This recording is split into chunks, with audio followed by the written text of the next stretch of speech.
Greetings and salutations. So I picked up the Riddle of Steel, and I'm really happy with some of the textures and the thrones and the fountains and the art style in general. Really nicely done, especially the Conan theme stuff. Um, really happy. Kind of surprised though it didn't come with any weapons. You know, the Atlantis sword and the Father sword, and even the broken Father sword as a dagger. I'm hoping they do a Riddle of Steel version 2 now that they have the licensing for it.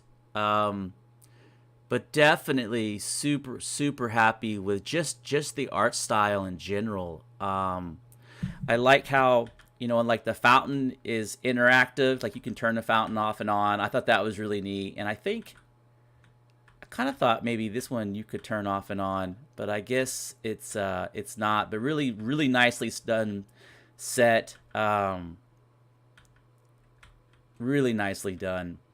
So my wish list. This is gonna go into my wish list also, but I want the weapons. I want the Father sword not broken, and then the Father sword broken as a dagger. So it'd be the dagger, the one-handed sword, and then the Atlanteus sword as a two-handed sword. Yeah, I definitely want that, and I would like a few more pieces. Maybe even some flesh out like the bow, the furry bow. But yeah, a Riddle of Steel weapon set, fleshed out is what I want. And a lot of the YouTubers talked about, is it worth it? Like, is the monetary value worth it? And it's crazy that people compare an $8 or a $9 kit, DLC, to a $7 DLC, and they're like, it's $1 more. It's $1 more, and you don't get 28 more pieces. It's nuts. You can go to Starbucks and buy a $6 coffee like it's nothing, and then spill it on the floor. It's crazy how people get all wound up about a $6 DLC, and especially when the amount about the price.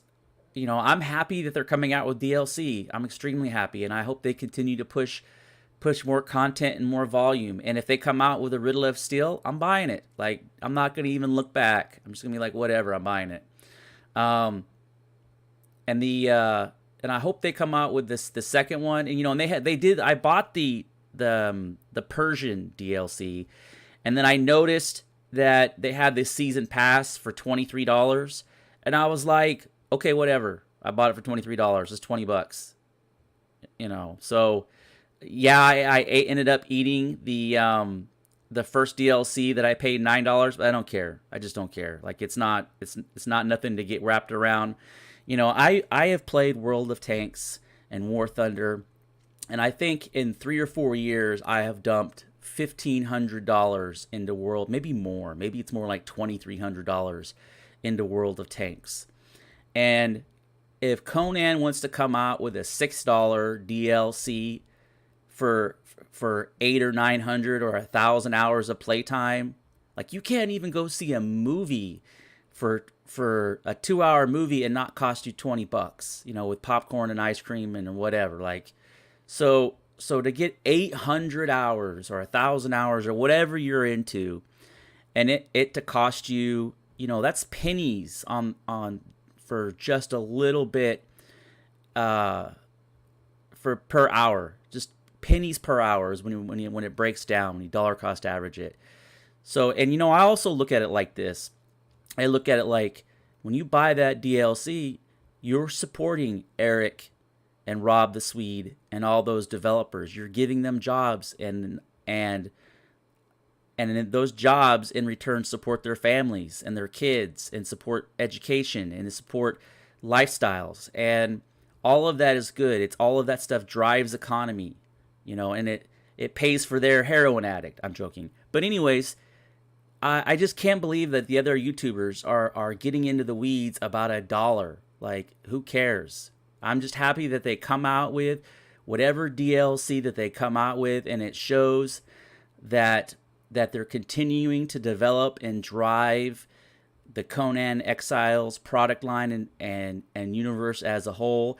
And I realize that they have some challenges, but my subscriber base is small. I'm glad that I'm up to 16 now. I kind of feel like I've taken a step forward.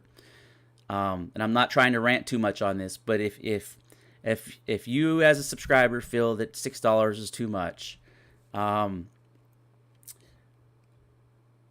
kind of gotta look at the big picture. Look at the big picture, and think about how much EA is in their microtransaction, and Blizzard's with all their microtransaction. They're charging $1 or $3 for a red dot in Black Ops, and Conan might be the least predatory of all the game developers, and they actually give you substance for what little money you pay.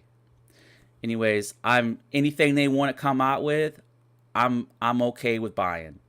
So I think I've ranted enough on this. I'm just happy that they're coming out with content.